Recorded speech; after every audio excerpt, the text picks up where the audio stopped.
El alquimista. H. P. Lovecraft. Allá en lo alto, coronando la cima herbosa de un montículo ondulado, cuyas laderas están tapizadas por los nudosos árboles de un bosque primordial, se alza la vetusta casona de mis ancestros. Desde hace siglos sus almenas han contemplado ceñudas los campos agrestes y salvajes que se extienden alrededor y que sirven de morada y fortaleza a la orgullosa edificación cuya honorable casta es aún más vieja que los muros cubiertos de musgo del propio castillo. Esos torreones antiguos, azotados por siglos de tempestades y corrompidos por el lento pero implacable paso del tiempo, constituyeron durante la época feudal una de las más temidas y formidables fortalezas de toda Francia. Desde sus pisoteados parapetos y empinadas almenas, varones, condes e incluso reyes han sido desafiados, sin que jamás llegaran a resonar en sus espaciosos salones las pisadas del invasor.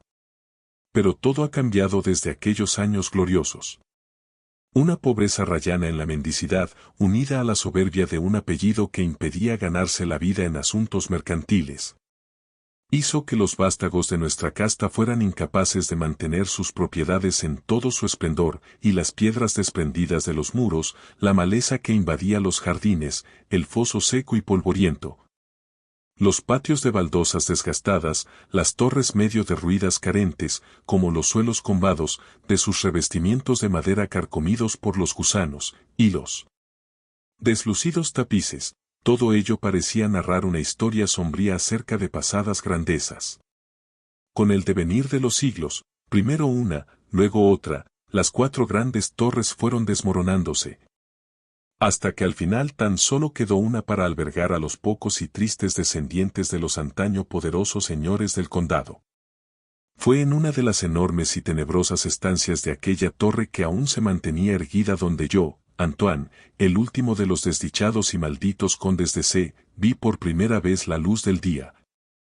Hace ahora 90 largos años. Dentro de esos muros, entre bosques tenebrosos y sombríos, rodeado de quebradas ásperas y grutas que se abrían en la falda de la colina, pasé los primeros años de mi atormentada existencia. Jamás conocí a mis progenitores. Mi padre había muerto a la edad de 32 años, un mes antes de que yo naciera, debido a la caída de uno de los pedruscos que colgaban precariamente sobre los desolados parapetos del castillo, y, habiendo fallecido mi madre al dar a luz, mi cuidado y educación recayeron por completo en el único sirviente que quedaba, un hombre viejo y leal de considerable inteligencia que recuerdo que se llamaba Pierre, 53. Yo no era más que un chiquillo. Y la ausencia de compañía que estos hechos trajeron consigo se vio aumentada por los extraños cuidados que mi vetusto guardián se tomaba para alejarme de los muchachos campesinos que moraban en las cabañas dispersas por las llanuras que se extendían a los pies de la colina. Por aquel entonces, Pierre siempre me decía que aquel trato discriminatorio se debía a mi noble cuna, que me situaba por encima de cualquier tipo de relación con los plebeyos. Ahora sé que su verdadero motivo era evitar que llegaran a mis oídos los cuentos de viejas que corrían acerca de la maldición de los de mi casta, murmuraciones que se contaban por las noches y que los simples aldeanos exageraban mientras cuchicheaban al resplandor del hogar que crepitaba en el interior de sus chozas. Y así, en total soledad, obligado a buscar mis propias distracciones, pasaba las horas de mi niñez enfrascado en los viejos volúmenes que poblaban la biblioteca llena de sombras del castillo. Y vagabundeaba sin rumbo ni propósito a través del bosque espectral y tenebroso que tapizaba la base de la colina. Tal vez a causa de tales compañeros, mi mente pronto se inundó de una extraña melancolía. Todos esos estudios y búsquedas que tenían que ver con lo oculto y oscuro de la naturaleza eran lo que más me llamaba la atención. Poco se me permitió saber de mi linaje y, sin embargo, lo poco que pude descubrir por mis propios medios me sumía en una honda depresión. Quizá, en un principio, fuera debido a la manifiesta aversión de mi viejo preceptor a la hora de hablar de mis antepasados paternos lo que hizo que aumentaran esos miedos que siempre había sentido cada vez que se sacaba a colación la grandeza de mi casta. Sin embargo, según fui madurando, pude recuperar ciertos fragmentos inconexos de conversaciones que se escapaban sin voluntariedad alguna de entre los labios seniles que ya empezaban a traicionar a mi guardián.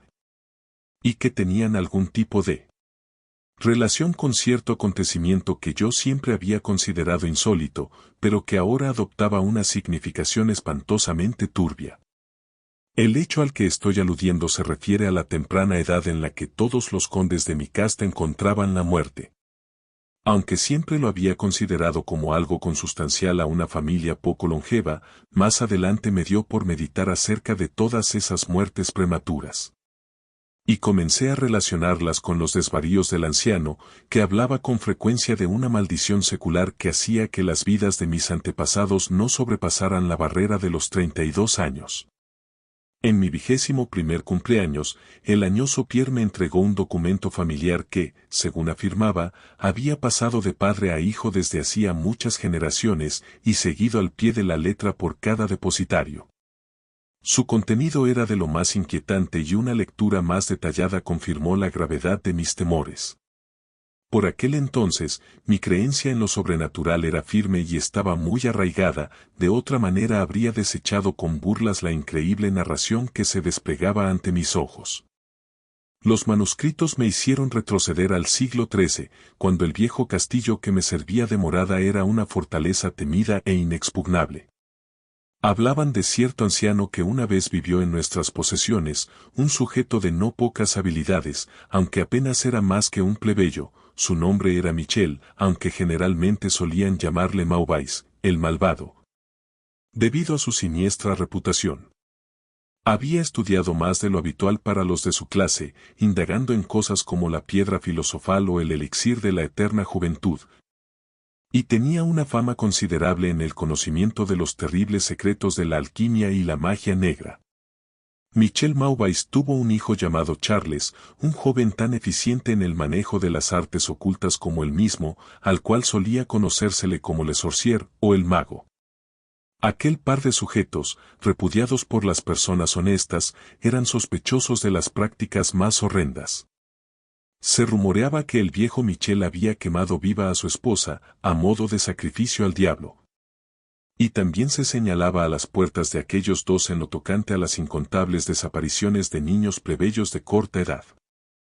Sin embargo, a pesar de la naturaleza oscura de ambos personajes, había cierta característica de humanidad entre ellos. El malvado viejo amaba a su retoño con furiosa intensidad, mientras que el joven sentía por su progenitor algo más que una simple devoción filial. Una noche, el castillo sobre la colina se vio sumido en la más atroz de las confusiones ante la desaparición del joven Godfrey, hijo del conde Henry. Un grupo de búsqueda, encabezado por el enardecido padre, invadió la morada de los brujos, sorprendiendo al viejo Michel Maubais al cuidado de un enorme caldero que bullía con frenesí. Sin mediar causa justa, preso de una furia loca y embargado por la desesperación, el conde se abalanzó con ambas manos sobre el anciano mago y, cuando aflojó su abrazo mortal, éste había expirado. En ese mismo momento, los alegres sirvientes anunciaban el descubrimiento del joven Godfrey en una estancia aislada y poco concurrida del enorme edificio. Reconociendo demasiado tarde que la muerte del pobre Michel había sido en vano. Mientras el conde y sus acompañantes dejaban la mísera choza del alquimista, la figura de Charles le sorcier apareció entre los árboles. La cháchara nerviosa de los criados más cercanos le puso al tanto de lo sucedido, aunque al principio no pareció darle importancia al destino de su progenitor. Luego, avanzando lentamente al encuentro del conde, pronunció con voz queda pero espeluznante la maldición que desde entonces ha afligido a la casta de los E. Que jamás un noble de tu estirpe asesina. Alcance más edad de la que ahora tienes. Exclamó, y, de repente, dando un salto hacia atrás, entre el bosque, sacó de su túnica una redoma que contenía un líquido incoloro. Y se lo arrojó al rostro del asesino de su padre mientras desaparecía detrás de la negra cortina nocturna. El conde murió sin decir ni una palabra y fue sepultado al día siguiente, con poco más de 32 años desde el día de su nacimiento. Jamás se encontró rastro del homicida, a pesar de que incansables grupos de campesinos registraron los bosques cercanos y los campos herbosos que rodeaban la colina. Mas el tiempo y la ausencia de alguien que lo recordara diluyó de la memoria de la familia del conde todo lo concerniente a la maldición, así que cuando Godfrey, que inocentemente había causado la tragedia y era ahora el nuevo portador del título, murió atravesado por una flecha mientras cazaba, a la edad de 32 años. Nadie pensó en otra cosa que en la tristeza por tan desdichado suceso. Pero cuando, años después, el joven conde que le sucedía, cuyo nombre era Robert, fue hallado muerto en un prado de los alrededores sin motivo aparente, los campesinos empezaron a murmurar que su señor apenas acababa de celebrar su 32º cumpleaños cuando la muerte lo había sorprendido prematuramente. Louis, hijo de Robert, fue descubierto ahogado en el foso a la misma fatídica edad, y así, durante siglos la ominosa lista seguía sin descanso: Henrys, Roberts, Antans, Armands. Arrebatados de vidas felices y virtuosas cuando apenas sobrepasaban la edad que tenía su desdichado ancestro al morir. Que por entonces no me quedaban más de 11 años de vida parecía demostrado por las palabras que había leído.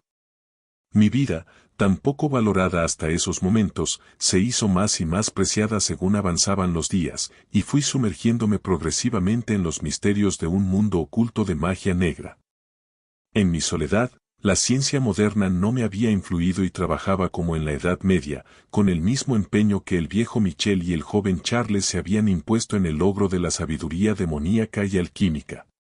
Y sin embargo, por mucho que leyera, no conseguía encontrar nada que aclarara la extraña maldición que pendía sobre los de mi casta.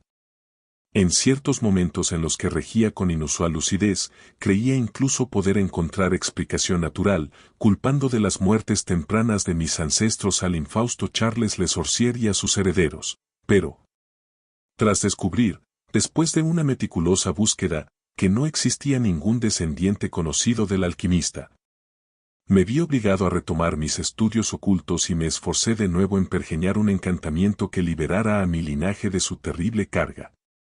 Al menos en una cosa me hallaba completamente decidido. Jamás me casaría, pues ya no existía ninguna otra rama activa de la familia, y de esta manera conmigo terminaría la maldición. Cuando yo rozaba la treintena, el viejo Pierre fue reclamado por el más allá.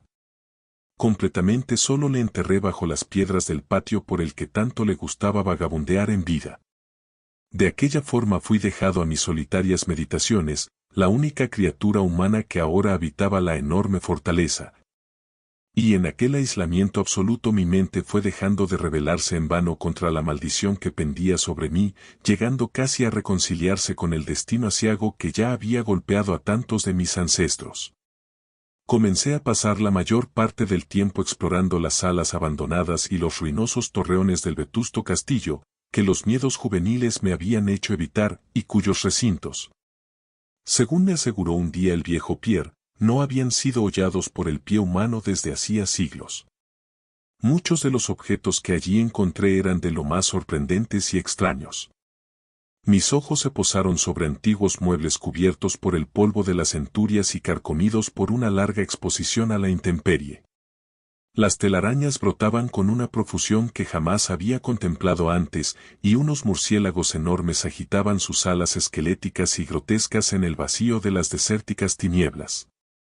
En cuanto a mi edad exacta, contando incluso los días y horas, llevaba el más cuidadoso balance, pues cada ir y venir del péndulo del majestuoso reloj de la biblioteca me hablaba claramente de mi existencia maldita. Por fin estuve cerca del plazo que durante tanto tiempo había esperado con aprensión. Puesto que la mayoría de mis antepasados habían perecido siempre un poco después de alcanzar la edad que el conde Henry tenía al morir, esperaba que en cualquier momento cayera sobre mí una muerte desconocida. No podía imaginar qué extraño final me tendría reservado el destino, pero al menos estaba dispuesto a que no me sorprendiera en una actitud temerosa o pasiva. Me apliqué con nuevas fuerzas al examen del viejo castillo y de todo lo que contenía. El evento más importante de toda mi vida aconteció durante una de las excursiones de investigación más prolongadas que llevé a cabo en la zona desierta del castillo. A menos de una semana de la fatídica hora que yo creía el límite de mi estancia en este mundo, más allá de la cual no tenía ni la más mínima esperanza de conservar el hálito. Había empleado la mayor parte de la mañana subiendo y bajando por las arruinadas escaleras de una de las torretas más devastadas y antiguas. Durante la tarde me dediqué a los niveles inferiores, descendiendo a lo que parecía ser una especie de mazmorra medieval o polvorín subterráneo de más reciente excavación.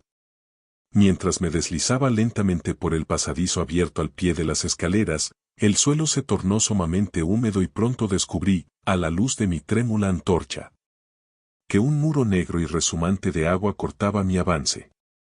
Al darme la vuelta para retroceder sobre mis pasos, puse los ojos sobre una pequeña trampilla de la que sobresalía una argolla, justo debajo de mis pies. Me detuve y conseguí levantarla con dificultad, descubriendo una negra abertura de la que emanaban unos vapores perniciosos que hicieron chisporretear mi antorcha y me revelaron, bajo el oscilante resplandor, unos escalones de piedra. En cuanto la antorcha, con la que ahora apuntaba aquellas tinieblas repugnantes, volvió a arder con firmeza y libertad, acometí el descenso. Había muchísimos peldaños y conducían directamente a un angosto pasaje de piedra que yo supuse muy por debajo del nivel del castillo. Este pasadizo resultó ser de una gran longitud y finalizaba en una inmensa puerta de roble, resumante de humedad e inmune a todos mis esfuerzos por abrirla. Al cabo dejé de intentarlo, y me encaminaba de nuevo hacia las escaleras cuando, de repente, sufrí una de las impresiones más profundas y enloquecedoras que pueda soportar la mente humana. Sin previo aviso, escuché cómo la pesada puerta que ahora tenía a mi espalda rechinaba sobre sus herrumbrosos goznes. Mis sensaciones subsecuentes escapan de todo análisis. El verme en un lugar completamente abandonado, como yo creía que era aquel vetusto castillo, y descubrirme ahora ante la prueba de la existencia de un hombre o espíritu, provocaba en mi cerebro el espanto más terrible que uno pueda imaginar. Cuando por fin me di la vuelta y encaré la fuente del sonido, mis ojos debieron de salirse de sus órbitas ante lo que veían. Bajo la vetusta arcada gótica se erguía una figura humana. Se trataba de un hombre tocado con un solideo y envuelto en una larga túnica medieval de tonos oscuros. Sus exuberantes cabellos y su frondosa barba eran de un terrible color negro intenso y de una extraordinaria abundancia. Su frente resultaba más ancha de lo normal, sus mejillas, hundidas, estaban llenas de arrugas, y tenía unas manos largas, con forma de zarpa, retorcidas, de una palidez tan mortífera y marmórea como jamás había visto antes en un ser humano. Su figura, tan descarnada como la de un esqueleto, estaba asombrosamente cargada de hombros y apenas era distinguible entre los vastos pliegues de su peculiar vestimenta. Pero sus ojos eran lo más extraño de todo el conjunto, un par de cimas de una negrura abisal que mostraban una profunda expresión de sabiduría y un grado inhumano de malignidad. Los mantenía ahora fijos en mi persona, perforando mi alma con su odio, clavándome al lugar en el que permanecía erguido. Por fin, la figura habló con una voz sorda que hizo que me estremeciera a causa de su opaca vacuidad y de su latente malevolencia. El lenguaje empleado en su discurso era esa especie de latín corrompido que solía utilizar el vulgo durante la Edad Media. Y pude entenderlo gracias a mis profundos conocimientos de los tratados escritos por viejos alquimistas y demonólogos.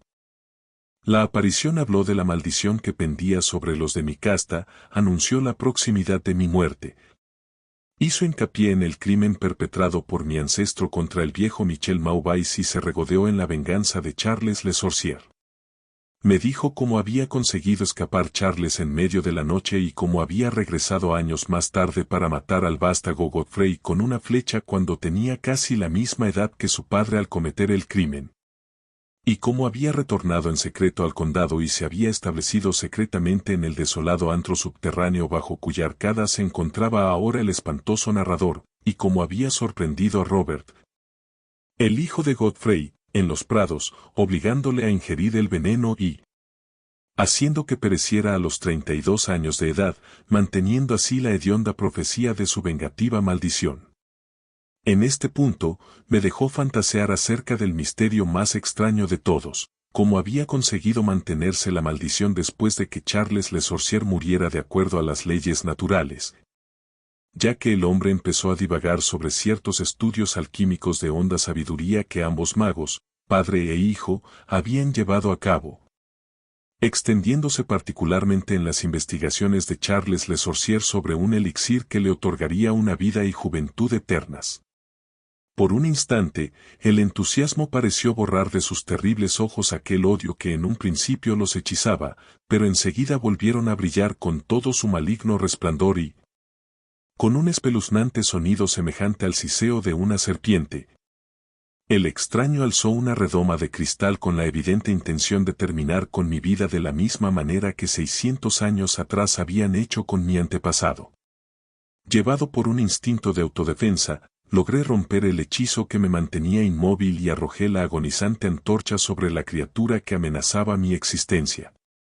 Oí cómo se rompía la redoma inofensivamente contra las losas del pasadizo al mismo tiempo que se prendía la túnica de aquella extraña criatura, alumbrando la espantosa escena con un grotesco resplandor. El grito de terror y maligna impotencia que lanzó el malogrado asesino resultó ser una prueba demasiado terrible para mis nervios, ya muy perturbados por entonces, y me desplomé sobre el suelo húmedo completamente desmayado. Todo estaba pavorosamente oscuro cuando al fin recobré el conocimiento y, tras recordar lo sucedido, me estremecí ante la idea de tener que soportar aún más, y, sin embargo, la curiosidad acabó imponiéndose. ¿Quién, me pregunté a mí mismo, era aquel malvado personaje, y cómo se había internado entre los muros del castillo? ¿Por qué motivo quería vengar la muerte del pobre Michel Maubais, y cómo se había ido transmitiendo la maldición durante las largas centurias que habían transcurrido desde la época de Charles Le Sorcier? El pavor que me había acosado durante años desapareció de repente, pues estaba seguro de que el hombre al que había abatido era el portador de los peligros que conllevaban la maldición, y ahora que me sentía libre, ardía en deseos de saber aún más acerca de la siniestra criatura que había acosado durante siglos a los de mi casta y convertido mi propia juventud en una pesadilla interminable. Dispuesto a seguir con mi investigación, hurgué en mis bolsillos en busca de yesca y pedernal, y prendí la antorcha de repuesto que había traído conmigo. Al principio, la renacida luz mostró la forma ennegrecida y desfigurada del misterioso intruso. Sus terribles ojos estaban ahora cerrados. Descompuesto por la escena, me di la vuelta y penetré en la estancia que se abría al otro lado de la arcada gótica. Encontré allí una especie de laboratorio propio de un alquimista. En una de las esquinas había una pila inmensa de un metal reluciente y amarillo que lanzaba unos destellos suntuosos bajo la luz de la tea. Debía de tratarse de oro, pero no me detuve a examinarlo, ya que me sentía extrañamente afectado por la experiencia que había padecido. Al fondo de la estancia se abría una oquedad que daba a uno de los muchos y agrestes barrancos que se extendían en la oscura ladera boscosa de la colina.